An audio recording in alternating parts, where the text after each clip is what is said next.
করছো? ইলিশ মাছ ভাজছি। ইলিশ মাছ ভাজা। বেশি ভাজবো না, হালকা ভাজবো। ওলটাও হয়ে গেছে, এক পাশ ভাজা হয়ে গেছে। এবার এটাকে এখন নামাবো। এটা এখনো ভাজা বাকি আছে তো? এগুলো ভাজা কি করবে, ভাপা করবে নাকি? না, ভাপা তো প্রায়ই করি। আজকে সিম্পল হালকা করে একটু ভেজে কালো জিরে ফোড়ন দিয়ে কাঁচা লঙ্কা আর সর্ষে পোস্ত দিয়েই করবো মাছটা। ইলিশ মাছ ভাজা হয়ে গেছে। ও মাছগুলো একবারে। আর এইদিকে এইদিকে কাতলা মাছটাও হয়ে গেছে। এই হলো কাতলা মাছ। ও দেখি দেখি একটু ভালো করে দেখি, একটু ভালো করে দেখি। পেটিটা দেখেছো? পেটিটা দেখো।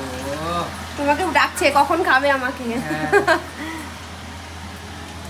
হয়ে গেছে। এখন আমি এটা আজকে তো লেট হয়ে গেল না? হ্যাঁ গো, আজকে একটু লেট হয়ে গেল, সবকিছু সামলে করতে হয় তো।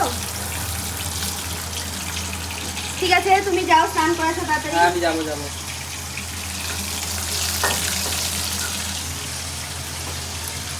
এই দুটো পরে ভাজবো, ওটা ভেজে নিচ্ছি।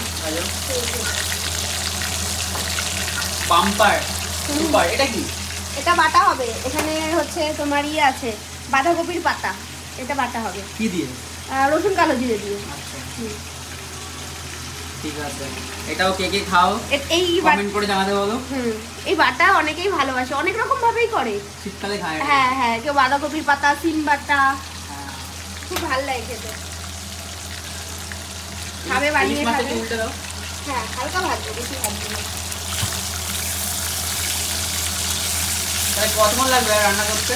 আর ভাজলি 15 মিনিট ম্যাক্সিমাম। আচ্ছা লেজাটা ভাজা রাখবো, ভাজা হবে।